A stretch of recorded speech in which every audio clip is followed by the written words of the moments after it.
Bismillahirrahmanirrahim. Assalamualaikum warahmatullahi wabarakatuh. Sebelumnya saya ucapkan terima kasih kepada Bapak dosen Bapak Ceceng Salamuddin selaku pembimbing mata kuliah pengembangan dan inovasi kurikulum pembelajaran agama Islam. Dan juga saya ucapkan terima kasih kepada rekan semua atas perhatiannya dalam presentasi kali ini. Saya Rifaatul Zakiyah dan juga rekan saya Haryadi Purnama Sidik dan Adrian Hendrianto. Untuk itu mari kita langsung saja kepada penyampaian materi. Untuk penyampaian materi, nah baik, langsung saja kepada materi yang pertama, yaitu pengertian pembelajaran jarak jauh. Nah, jadi pembelajaran jarak jauh atau distance learning, distance education dimaknai sebagai metode pembelajaran yang diselenggarakan secara terpisah antara guru dan siswa. Nah, terpisah di sini baik secara fisik ya dalam pengertian itu.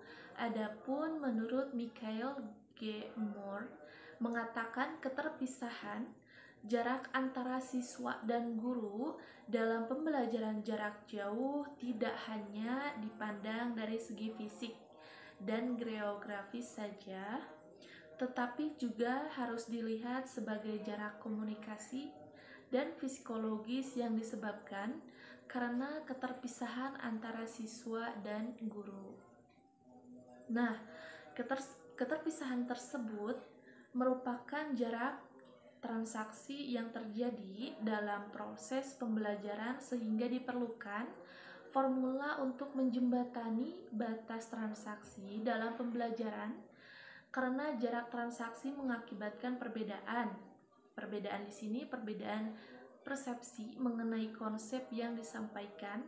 Pada awalnya, pembelajaran jarak jauh dianggap sebagai jenis pendidikan alternatif atau alternative to traditional education yang berbeda dengan pendidikan konvensional di mana mengharuskan kehadiran antara siswa dan guru dalam proses pembelajaran. Assalamualaikum warahmatullahi wabarakatuh. Saya izin mempresentasikan dan melanjutkan dari presentasi kelompok saya sendiri yang beranggotakan Haryadi Purnama Sidik, kemudian Rifaatul Zakiyah, dan saya sendiri Adrian Hendrianto dalam mata kuliah pengembangan dan inovasi pembelajaran jarak jauh mata pelajaran pendidikan agama Islam. Dan di sini saya akan menjelaskan tentang karakteristik pengembangan dan inovasi pembelajaran jarak jauh mata pelajaran pendidikan agama Islam. Dalam karakteristik pengembangan dan inovasi pembelajaran jarak jauh memiliki sebuah karakteristik sebagai berikut. Yang pertama, menjangkau semua peserta didik dimanapun berada. Yang kedua, proses belajar dilakukan secara mandiri. Yang ketiga, sumber belajar adalah bahan-bahan yang dikembangkan secara sengaja sesuai kebutuhan dengan tetap berpedoman pada kurikulum. Yang keempat, interaksi pembelajaran bisa dilaksanakan secara langsung dalam suatu pertemuan, bisa pula secara tidak langsung. Kemudian yang kelima, waktu yang digunakan tepat waktu sesuai dengan program yang telah ditentukan. Yang keenam, bertujuan untuk meningkatkan pengetahuan, keterampilan, dan sikap peserta didik. Yang ketujuh, program disusun sesuai dengan jenjang jarak jauh dan sifat pendidikan. Yang kedelapan, penilaian dilakukan sendiri, tetapi tetap guru yang memantaunya.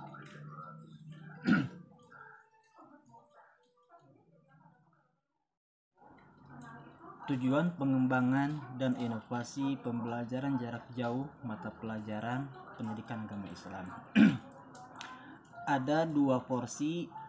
Yang pertama tujuan belajar yang jelas, yang kedua relevansinya.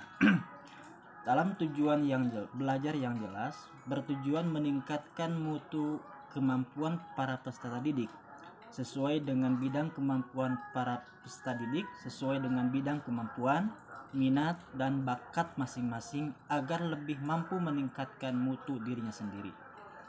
Dalam relevansinya bahwa tujuan pengembangan dan inovasi pembelajaran jarak jauh, program belajar jarak jauh relevansi dengan kebutuhan peserta didik, masyarakat, dunia kerja, atau lembaga pendidikan.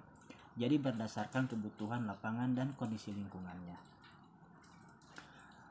Tujuan pendidikan dan inovasi pembelajaran jarak jauh mata pelajaran pendidikan agama Islam dibagi ada mutu pendidikan, kemudian ada efektivitas, kemudian juga ada pemerataannya. Dalam mutu pendidikan, kemudian efektivitas, kemudian pemerataan, memperhatikan hasil-hasil yang telah dicapai oleh lulusan, dampaknya terhadap program dan terhadap masyarakat. Kemudian dalam pemerataan dan perluasan kesempatan belajar dan meningkatkan jenjang pendidikan, para peserta didik khususnya bagi yang tidak sempat mengikuti pendidikan formal karena lokasinya jauh atau sibuk kerja. Tujuan pengembangan dan inovasi pembelajaran jarak jauh mata pelajaran PAI, ada kemandirian, ada keterpaduan, dan juga ada berkesinambungan. Dalam kemandirian, berdasarkan kesadaran dan keinginan peserta didik dan meningkatkan pada belajar mandiri yang berdasarkan pada aktualisasi diri. Percaya diri bergantung pada kemampuan sendiri agar berhasil dalam studinya. Dalam keterpaduan, tujuan pengembangan dan inovasi pembelajaran jarak jauh. Keterpaduan yang dimaksud di sini adalah keterpaduan berbagai aspek, seperti keterpaduan berbagai aspek. Kemudian berkesinambungan. Penyelenggaraan belajar jarak jauh tidak insidental dan sementara, tetapi dikembangkan secara berlanjut dan terus-menerus. Dan itulah presentasi dari karakteristik dan tujuan pengembangan dan inovasi pembelajaran jarak jauh yang telah saya sampaikan. Terima kasih dan mohon maaf bila mana ada kekurangan. Baik, di sini saya akan menjelaskan mengenai strategi pengembangan dan inovasi pembelajaran jarak jauh mata pelajaran PAI. Yang pertama, yang paling mempengaruhi dalam proses strategi dan pengembangan dan inovasi PJJ Mapel PAI ini adalah yang pertama itu adalah kebijakan, yang mana pembelajaran jarak jauh itu yang dikeluarkan oleh pemerintah itu ya, apalagi dalam masa pandemi itu memberikan info ya terhadap percepatan pemerataan teknologi itu ya dalam dunia pendidikan, dengan mempercepat siswa dan guru menguasai teknologi yang menunjang pembelajaran itu secara digital gitu ya, sebagai kebutuhan untuk guru dan siswa, khususnya dalam pembelajaran pendidikan agama Islam. Hal ini memberikan kontribusi positif ya, karena penggunaan teknologi dalam pendidikan berbanding lurus dengan era revolusi industri 4.0 gitu ya, yang telah dialami oleh masyarakat global saat ini.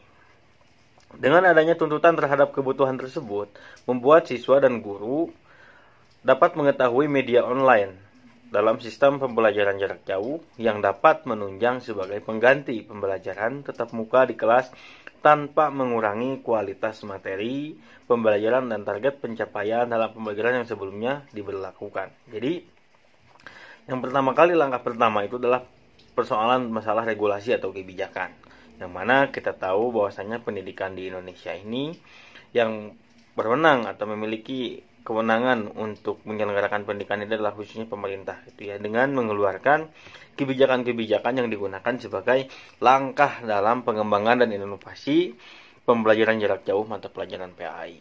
Kenapa dalam masalah pengembangan? Karena di sini kebijakan ini sangat berpengaruh, baik itu dalam segi proses pembelajaran, baik dalam segi sarana dan prasarana, baik dalam segi segala sesuatu yang memang komponen-komponen yang terintegrasi dengan proses pembelajaran, sehingga bisa menghasilkan suatu keterpaduan yang nantinya kita bisa padukan dengan relevansi, yang mana relevansi hari ini adalah di masa pandemi gitu ya. Di masa pandemi tentunya kita harus gunakan, tidak apa boleh buat, kita harus menggunakan pemanfaatan dan secara mengoptimalkan seluruh media dan teknologi yang ada gitu. Supaya apa? Supaya bisa menunjang kepada proses pembelajaran. Nah, di sini kan ada orientasi kepada siswa, yang mana artinya ketika kebijakan dan seluruh sarana dan prasarana yang telah ada lalu kemudian dipadukan, diintegrasikan, itu kan senantiasa dalam segi pembentukan karakter peserta didik yang memang mencapai taraf ideal gitu. Walaupun dalam masa pandemi ini diberlakukan dengan sistem pembelajaran jarak jauh seperti ini, itu tidak bisa menjadi suatu kendala itu dalam kelangsungan proses pembelajaran. Dan yang kedua, dalam yang digarisbawahi dalam masalah strategi ini adalah desain pembelajaran jarak jauh. Jadi pembelajaran jarak jauh ini kan perlu dirancang secara matang agar dapat memfasilitasi pembelajaran peserta didik secara optimal gitu. Banyak prinsip-prinsip desain pengajaran yang tersedia gitu ya di dalam literatur gitu ya, untuk melakukannya. Jadi di sini itu kami akan menawarkan prinsip pengajaran sebagai interaksi. Bahwasanya kita tahu yang kita pegang ini di sini adalah sekali lagi pengajaran itu sebagai interaksi gitu. Sebagai kerangka dalam mendesain pembelajaran jarak jauh, itu mengapa prinsip ini?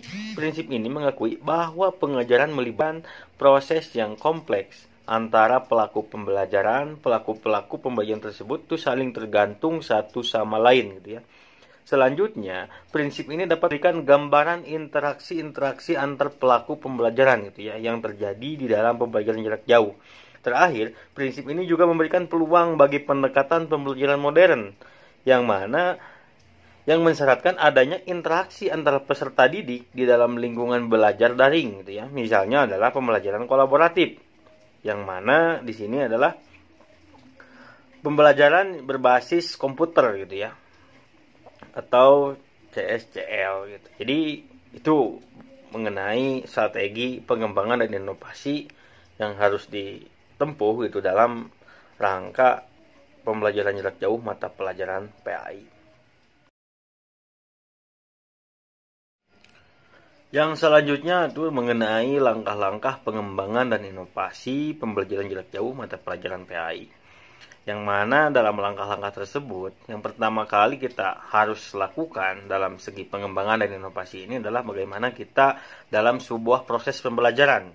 Yang mana proses pembelajaran tersebut itu terdapat sebuah langkah-langkah yang memang harus terpenuhi gitu ya. Mulai dari langkah persiapan, langkah prosesnya, langkah evaluasi, semuanya itu harus menjadi suatu konsep yang memang menjadi gambaran umum tentang pelaksanaan PJJ lagi. Apalagi kan ditunjang dengan kebijakan-kebijakan pemerintah. Contohnya dalam segi adanya kurikulum darurat, adanya penyederhanaan RPP dalam masa daring gitu kan. Di sini dipadukan dengan konsep-konsep yang memang terintegrasi dalam sebuah proses pembelajaran gitu ya. Jadi konsep ini menjadi pegangan awal gitu bagi guru mata pelajaran pendidikan agama Islam untuk lebih mengefektifkan setiap langkah yang akan dilakukan selama proses pembelajaran.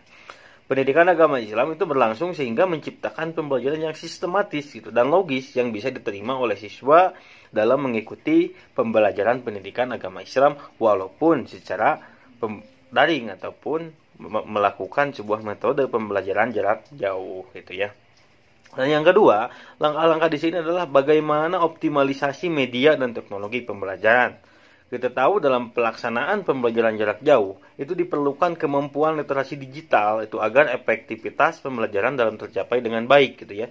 Kemampuan tersebut berupa kemampuan dalam menggunakan teknologi dan informasi dari piranti digital tersebut. Di antara media yang digunakan dalam sistem pembelajaran jarak jauh itu contohnya misalkan dalam sistemnya itu nanti dibahas dalam contoh hasilnya gitu ya.